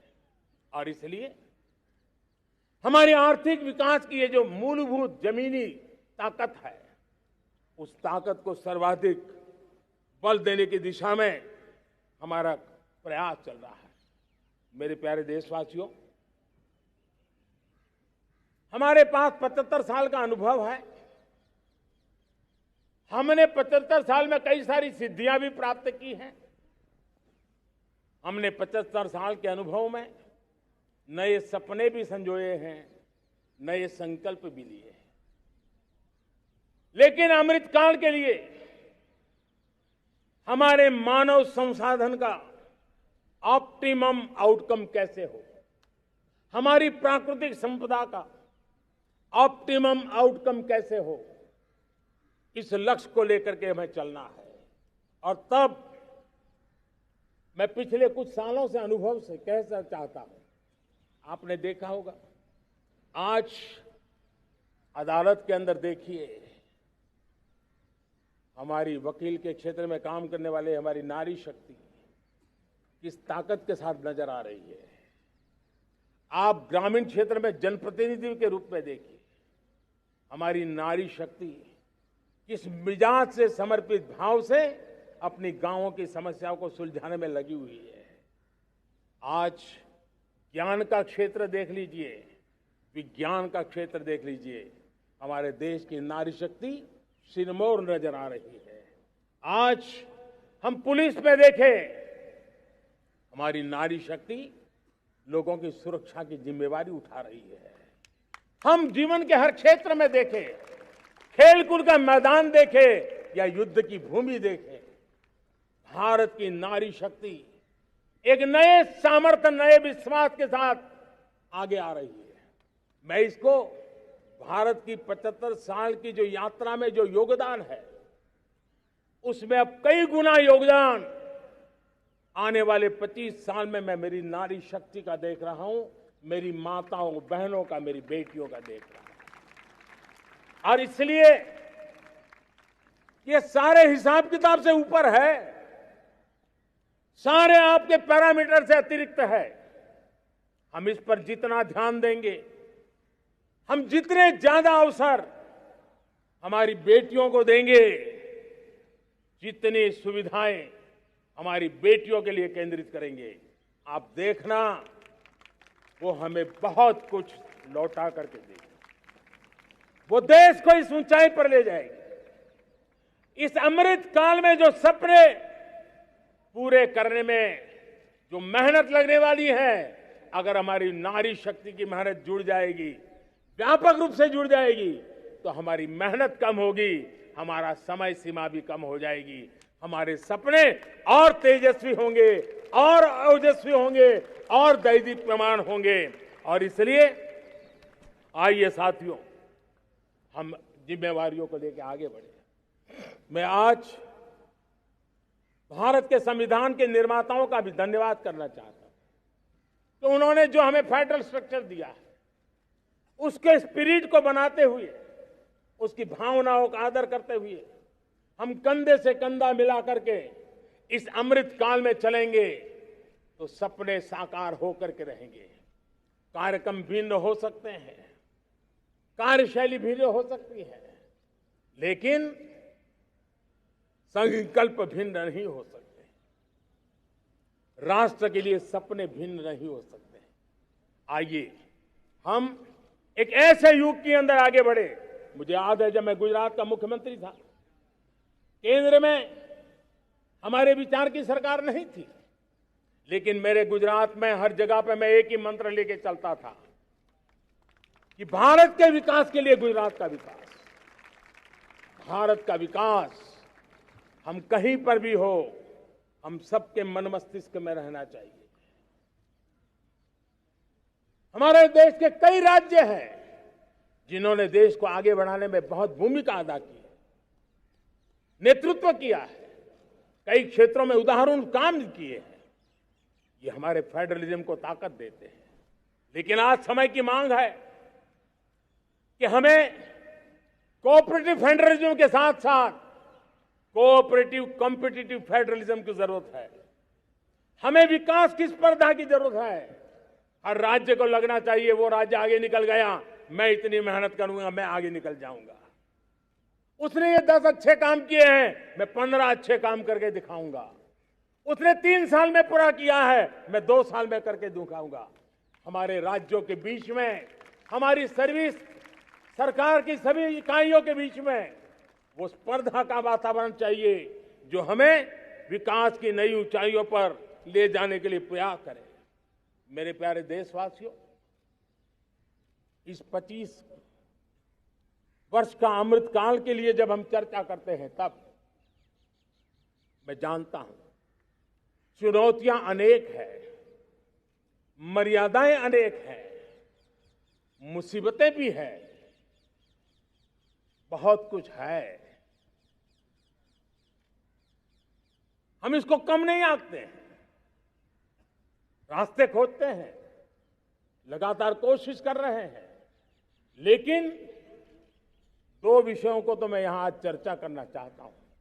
चर्चा अनेक विषयों पर हो सकती है, लेकिन मैं अभी समय की सीमा के कारण 2 विषयों पर चर्चा करता हूं। और मैं मानता हूं हमारे इन सारी चुनौतियों को कारण, विकृतियों के कारण, बीमारियों के कारण इस 25 साल का अमृतकाल, उस पर शायद अगर हमने समय रहते नहीं चेते, समय रहते समाधान नहीं किए, तो वो ये विकराल रूप ले सकते हैं। और इसलिए मैं सबकी चर्चा न करते हुए 2 पर जरूर चर्चा करना चाहता हूं। एक है भ्रष्टाचार, दूसरा है भाई भतीजावाद, परिवारवाद। भारत जैसे लोकतंत्र में जहां लोग गरीबी से जूझ रहे हैं, जब ये तरफ से देखते हैं कि एक तरफ वो लोग हैं जिनके पास रहने के लिए जगह नहीं है, दूसरी पार वो तरफ लोग हैं जिनको अपना चोरी किया हुआ माल रखने के लिए जगह नहीं है। ये स्थिति अच्छी नहीं है। और इसलिए हमें भ्रष्टाचार के खिलाफ पूरी ताकत से लड़ना है। पिछले 8 वर्षों में डायरेक्ट बेनिफिट ट्रांसफर के द्वारा, आधार, मोबाइल, इन सारे आधुनिक व्यवस्थाओं का उपयोग करते हुए 2 लाख करोड़ रुपए जो गलत हाथों में जाते थे, उसको बचा करके देश की भलाई के लिए काम लगाने में हम सफल हुए हैं। जो लोग पिछली सरकारों में बैंकों को लूट लूट करके भाग गए, उनकी संपत्तियां जब्त कर करके वापस लाने की कोशिश कर रहे हैं। कईयों को जेलों में जीने के लिए मजबूर करके रखा हुआ है। हमारी कोशिश है जिन्होंने देश को लूटा है उनको लौटाना पड़े, वो स्थिति हम पैदा करेंगे। भाइयों बहनों, अब भ्रष्टाचार के खिलाफ मैं साफ देख रहा हूं कि हम एक निर्णायक कालखंड में कदम रख रहे हैं। बड़े बड़े चमरबंदी भी बच नहीं पाएंगे। इस मिजाज के साथ भ्रष्टाचार के खिलाफ एक निर्णायक कालखंड में अब हिंदुस्तान कदम रख रहा है। और मैं लाल किले की प्राचीर से बड़ी जिम्मेवारी के साथ कह रहा हूं। और इसलिए भाइयों बहनों, भ्रष्टाचार दीमक की तरह देश को खोखला कर रहा है। मुझे इसके खिलाफ लड़ाई लड़नी है, लड़ाई को तेज करना है, निर्णायक मोड़ पे लेकर के ही जाना है। तब मेरे 130 करोड़ देशवासी, आप मुझे आशीर्वाद दीजिए, आप मेरा साथ दीजिए। मैं आज आपसे साथ मांगने आया, आपका सहयोग मांगने आया हूं, ताकि मैं इस लड़ाई को लड़ पाऊं, इस लड़ाई को देश जीत पाए और सामान्य नागरिक की जिंदगी भ्रष्टाचार ने तबाह करके रखी हुई है। मैं मेरे इन सामान्य नागरिक की जिंदगी को फिर से शान बान शान के लिए जीने के लिए रास्ता बनाना चाहता हूं। और इसलिए मेरे प्यारे देशवासियों, ये चिंता का विषय है कि आज देश में भ्रष्टाचार के प्रति नफरत तो दिखती है, व्यक्त भी होती है, लेकिन कभी कभी भ्रष्टाचारियों के प्रति उदारता बरती जाती है। किसी भी देश में ये शोभा नहीं देगा। और कई लोग तो इतनी बेशर्मी तक चले जाते हैं कि कोर्ट में सजा हो चुकी हो, भ्रष्टाचारी सिद्ध हो चुका हो, जेल जाना तय हो चुका हो, जेल गुजार रहे हो, उसके बावजूद भी उनका महिमा मंडन करने में लगे रहते हैं, उनकी शान शौकत में लगे रहते हैं, उनकी प्रतिष्ठा बनाने में लगे रहते हैं। अगर जब तक समाज में गंदगी के प्रति नफरत नहीं होती है, स्वच्छता की चेतना जगती नहीं है। जब तक भ्रष्टाचार और भ्रष्टाचारी के प्रति नफरत का भाव पैदा नहीं होता है, सामाजिक रूप से उसको नीचा देखने के लिए मजबूर नहीं करते, तब तक एक मानसिकता खत्म होने वाली नहीं है। और इसलिए भ्रष्टाचार के प्रति भी और भ्रष्टाचारियों के प्रति भी हमें बहुत जागरूक होने की जरूरत है। दूसरी एक चर्चा मैं करना चाहता हूं, भाई भतीजावाद। और जब मैं भाई भतीजावाद, परिवारवाद की बात करता हूं तो लोगों को लगता है मैं सिर्फ राजनीतिक क्षेत्र की बात करता हूं। जी नहीं, दुर्भाग्य से राजनीतिक क्षेत्र की उस बुराई ने हिंदुस्तान की हर संस्थाओं में परिवारवाद को पोषित कर दिया है। परिवारवाद हमारी अनेक संस्थाओं को अपने में लपेटे हुए है और उसके कारण मेरे देश की टैलेंट को नुकसान होता है, मेरे देश के सामर्थ्य को नुकसान होता है। जिनके पास अवसर की संभावनाएं हैं वो परिवारवाद, भाई भतीजे के बाद बाहर रह जाता है। भ्रष्टाचार का भी कारण ये भी एक बन जाता है ताकि उसका कोई भाई भतीजे के कार्य आसरा नहीं है तो लगता है चलो भाई कहीं से खरीद करके के जगह बना लूं। इस परिवारवाद से, भाई भतीजावाद से हमें हर संस्थाओं में एक नफरत पैदा करनी पड़ी होगी, जागरूकता पैदा करनी होगी, तब हम हमारी संस्थाओं को बचा पाएंगे। संस्थाओं के उज्जवल भविष्य के लिए बहुत आवश्यक है। उसी प्रकार से राजनीति में भी परिवारवाद ने देश के सामर्थ्य को सबसे सारा अन्याय किया है। परिवारवादी राजनीति परिवार की भलाई के लिए होती है, उसको देश की भलाई से कोई लेना देना नहीं होता है। और इसलिए लाल किले की प्राचीर से तिरंगे झंडे के आन बान शान के नीचे भारत के संविधान का स्मरण करते हुए मैं देशवासियों को खुले मन से कहना चाहता हूं, आइए हिंदुस्तान के राजनीति के शुद्धिकरण के लिए भी, हिंदुस्तान की सभी संस्थाओं के शुद्धिकरण के लिए भी हमें देश को इस परिवारवादी मानसिकता से मुक्ति दिला करके योग्यता के आधार पर देश को आगे ले जाने की ओर बढ़ना होगा। यह अनिवार्यता है, वरना हर किसी का मन कुंठित रहता है कि मैं उसके लिए योग्य था, मुझे नहीं मिला क्योंकि मेरा कोई चाचा, मामा, पिता, दादा, दादी, नाना, नानी कोई वहां थे नहीं। ये मनस्थिति किसी भी देश के लिए अच्छी नहीं। मेरे देश के नौजवानों, मैं आपके उज्जवल भविष्य के लिए, आपके सपनों के लिए, मैं भाई भतीजावाद के खिलाफ लड़ाई में आपका साथ चाहता हूं।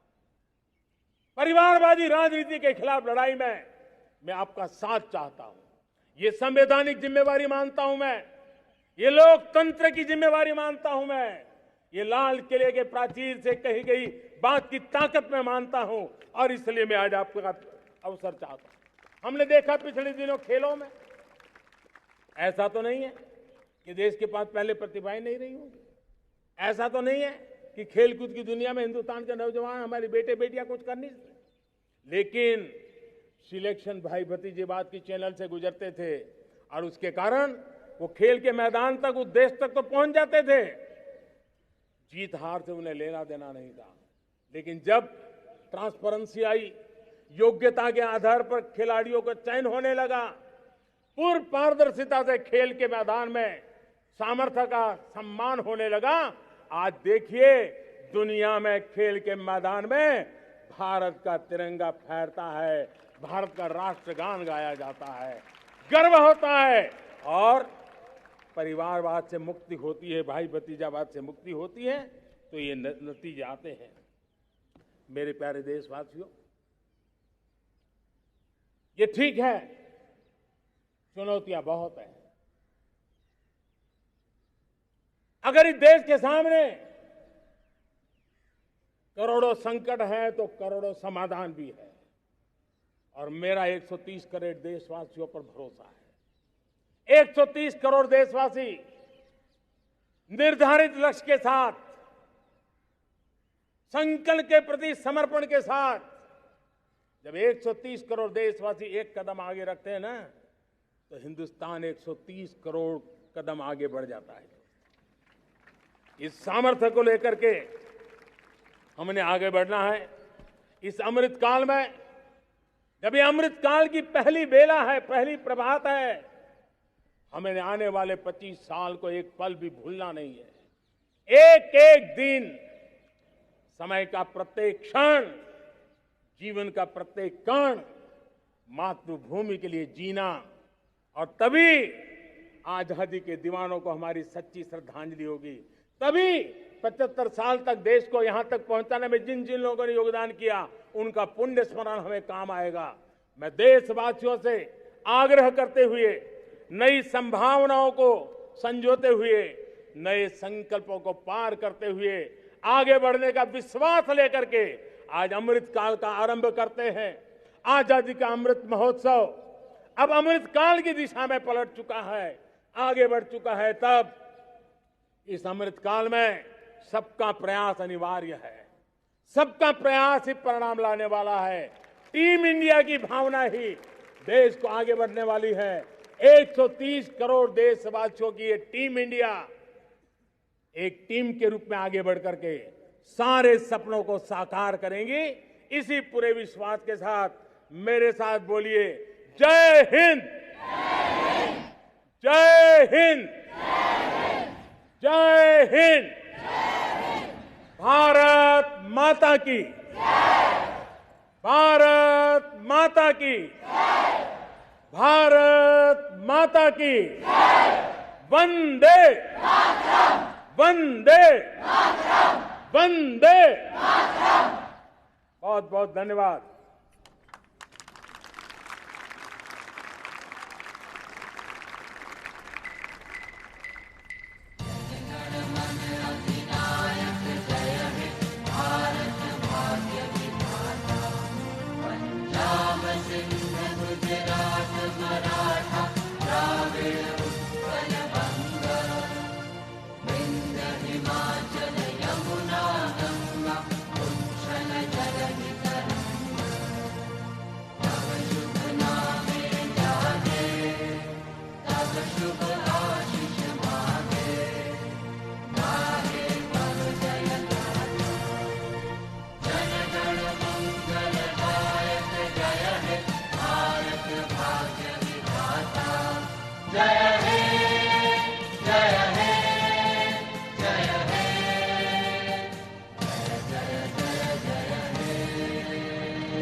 धन्यवाद माननीय प्रधानमंत्री जी, देश से आलोचित आपके संबोधन के लिए और भारत की नई जय यात्रा का मार्ग प्रशस्त करने के लिए बहुत बहुत धन्यवाद। Prime Minister Narendra Modi addressing the nation, talking about the government, its policies and what it has in store. And here the pale blue of a monsoon sky, seeing the rising and collective aspirations of a nation. देश के लिए vision भी और नए decision भी, इन महत्वपूर्ण संबोधनों के दूरगामी प्रभाव हम सब ने देखे हैं। हालात बदलने के लिए सोच बदलना बेहद जरूरी है। माननीय प्रधानमंत्री का ऐतिहासिक संबोधन लाल किले की प्राचीर से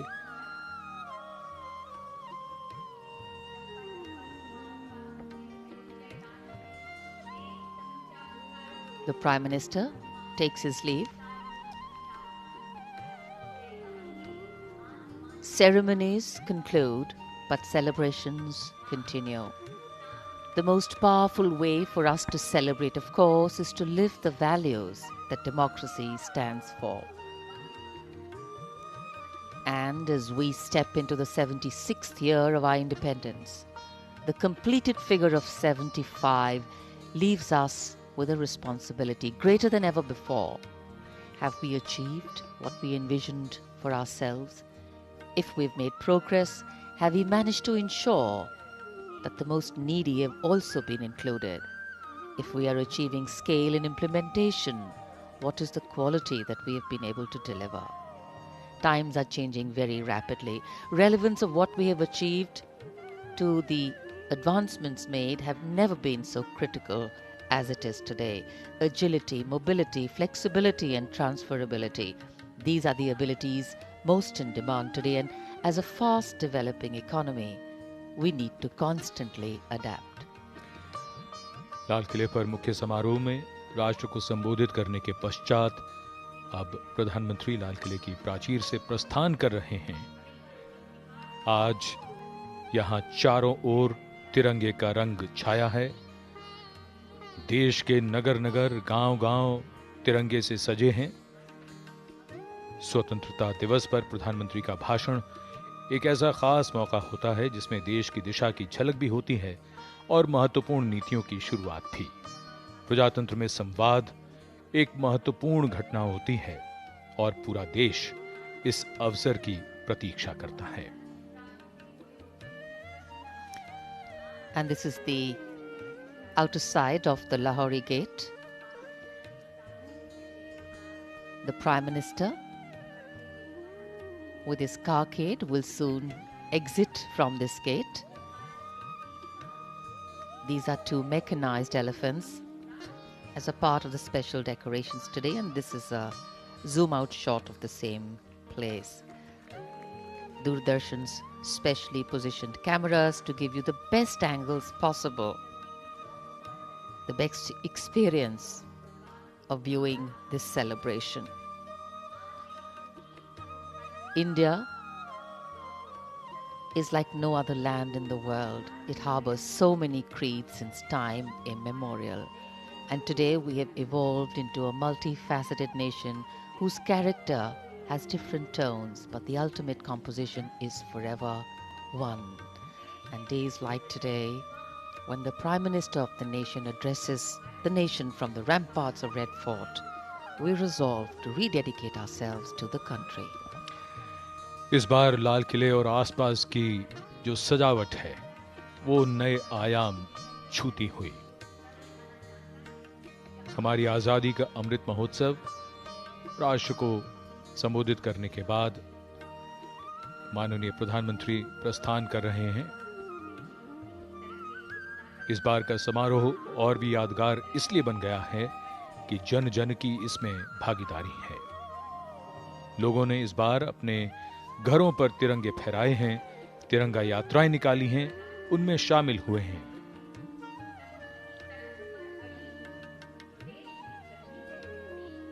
दर्शक दीर्घाओं के निकट प्रधानमंत्री की कार धीमी होते हुए As the Prime Minister's carcade takes the gentle curve around the moat and reaches the front part of the fort, we can see it coming to a halt. It has become customary also for the Prime Minister to go and meet these young people here. India, a young nation, maybe old in its wisdom, but a lot to learn, and very, very young, waiting to reap till 2030 the demographic dividend.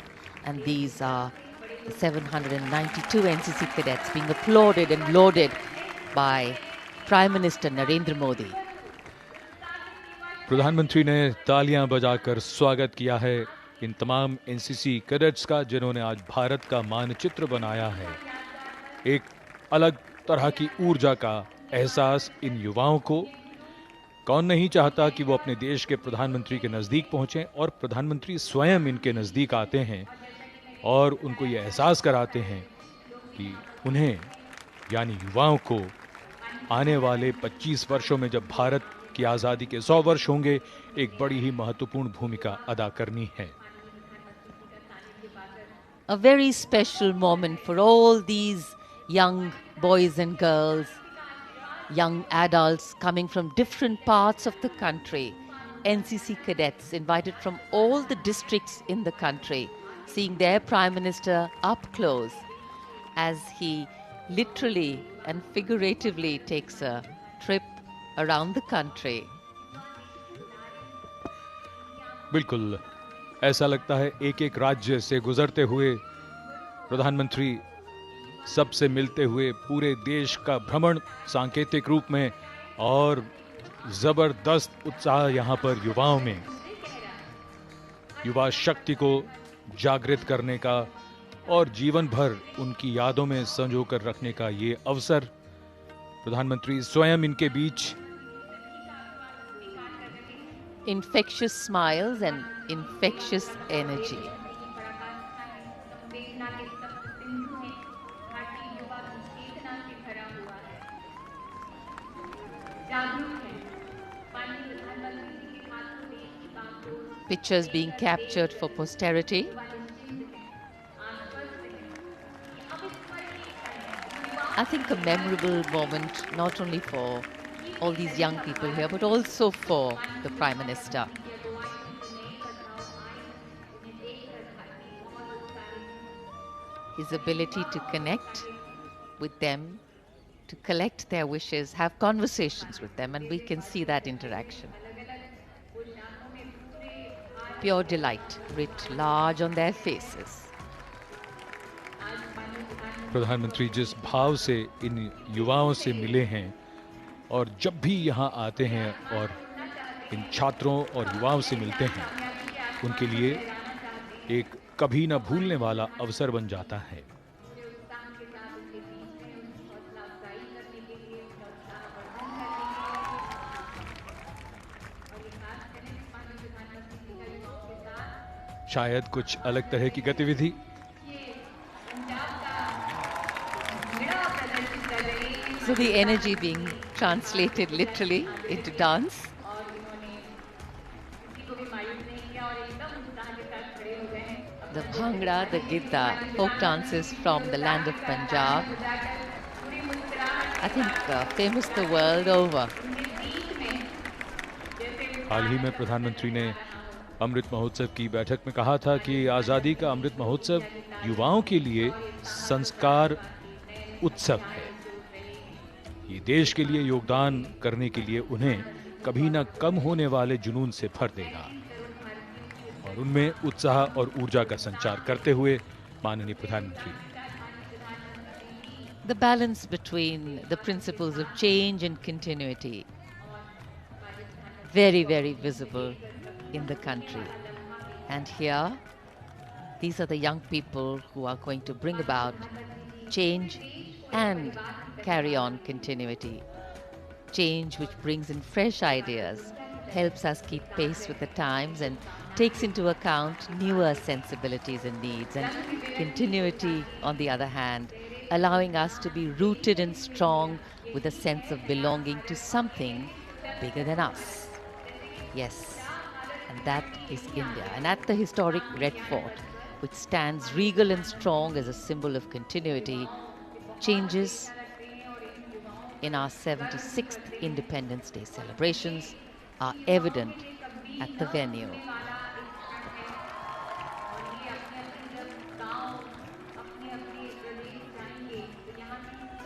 एक एक करके देश के सभी राज्यों से गुजर रहे हैं। माननीय प्रधानमंत्री जो मानचित्र बनाया है एनसीसी कैडेट्स ने, एक नया विचार, नई तस्वीर, नए रंग और भारत की संस्कृति की झलक एक बार फिर। Such excitement, adjusting off the foot bells. There starts the dance.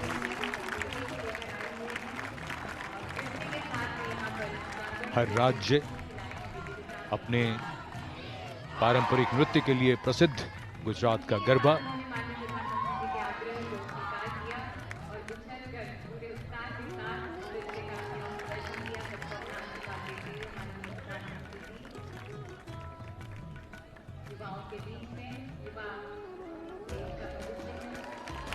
उत्साह भी, आश्वासन भी, आशीर्वाद भी। युवा पीढ़ी को और क्या चाहिए?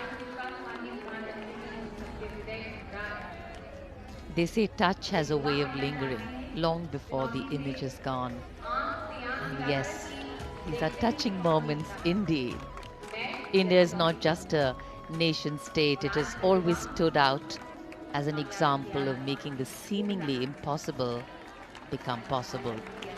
Tradition, philosophy, ideas and growth all have coexisted and co-flowered with a seeming randomness but larger design. And here we see a larger design. Tolerance, inclusivity and respect have been valued and incorporated in the Constitution given to us by our visionary leaders. In fact, dissent has made us progress, collaboration has helped us grow, and belief in our nationhood has kept us together. And this is nationhood expressing itself. बहुत व्यस्त होते हुए भी प्रधानमंत्री जब युवाओं के बीच हैं तो एक पल के लिए भी ये एहसास नहीं होने देते कि इतनी व्यस्तता में से भी जो समय निकाल रहे हैं वो इन युवाओं के लिए यादों में संजोने जैसा, बहुत सहज रूप से और इतनी देर तक इन युवाओं के साथ समय गुजारने के पश्चात अब माननीय प्रधानमंत्री प्रस्थान कर रहे हैं।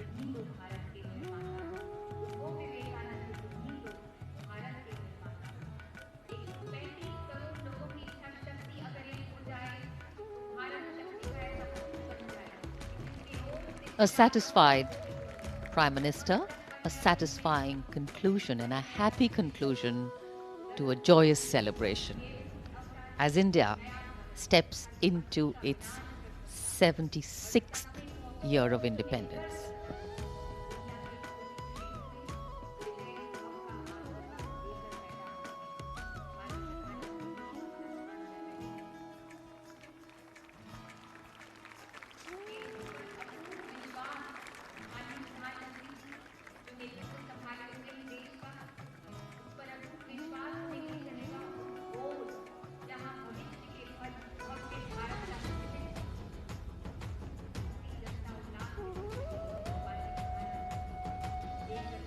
अलग अलग दीर्घाओं में जो लोग यहां मौजूद, उनमें उत्साह,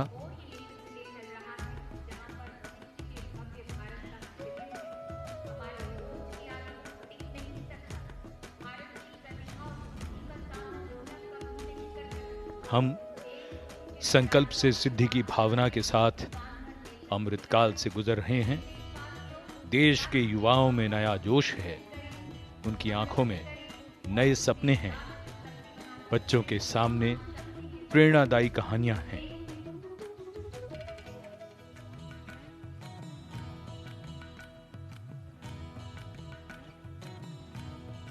अगले 25 वर्षों में देश को सफलता के शिखर पर पहुंचाने का ये अमृतकाल है।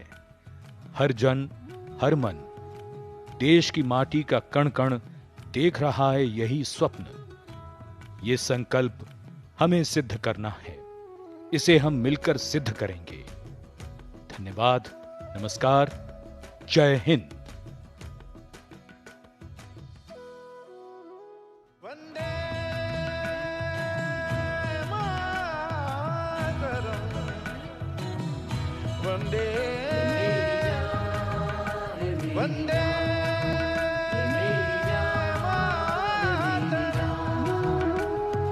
देश मेरी जान है, ईमान है मेरा। ये देश मेरी जान है, ईमान है मेरा। है आन बान शान ये अभिमान है मेरा। है आन बान शान ये अभिमान है मेरा।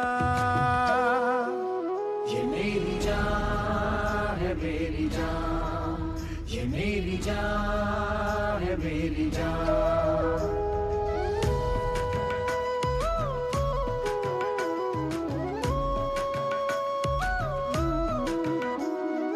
धनक धनक से धर्म है, रुतों से रीतियाँ। धनक धनक से धर्म है, रुतों से रीतियाँ। चमक दमक से वेश हैं सुरीली बोलियाँ। चमक दमक से वेश हैं सुरीली बोलियाँ। ये देश क्या है, तीर्थ का स्थान है मेरा। ये देश क्या है, तीर्थ का स्थान है मेरा। ये देश मेरी जान है, ईमान है मेरा। है आन बान शान ये अभिमान है मेरा। है आन बान शान ये अभिमान है मेरा। ये मेरी जान जान है मेरी जान। गमा बानी दगरे मगरे दरे गा बानी दा मगरे गा बा बा गा बानी रे दने दने दने दने दने गा बा गमा बानी दगरे मगा। अलग अलग स्वभाव है वतन तो एक है, अलग अलग स्वभाव है वतन तो एक है। तरह तरह के फूल है चमन तो एक है, तरह तरह के फूल है चमन तो एक है। ये देश मेरा गर्व है सम्मान है मेरा, ये देश मेरा गर्व है सम्मान है मेरा। ये देश मेरी जान है ईमान है मेरा, है आन बान शान ये अभिमान है मेरा, है आन बान शान ये अभिमान है मेरा। मेरी जान है मेरी जान, मेरी जान है मेरी जान। ये देश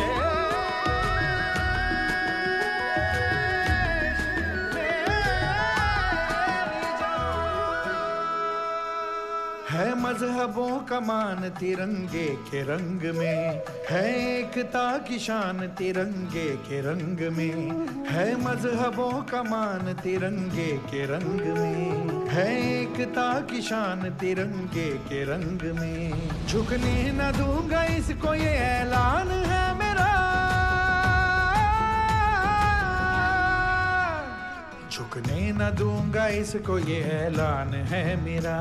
ये देश मेरी जान है ईमान है मेरा, है आन बान शान ये अभिमान है मेरा, है आन बान शान ये अभिमान है मेरा। मेरी जान है मेरी जान, मेरी जान है मेरी जान।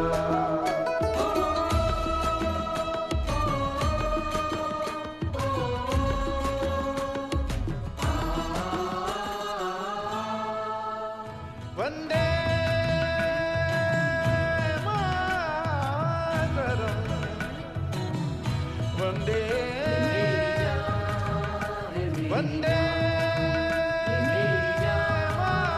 मातरम। ये देश मेरी जान है ईमान है मेरा, ये देश मेरी जान है ईमान है मेरा। है आन बान शान ये अभिमान है मेरा, है आन बान शान ये अभिमान है मेरा। ये मेरी जान है मेरी जान, ये मेरी जान है मेरी जान।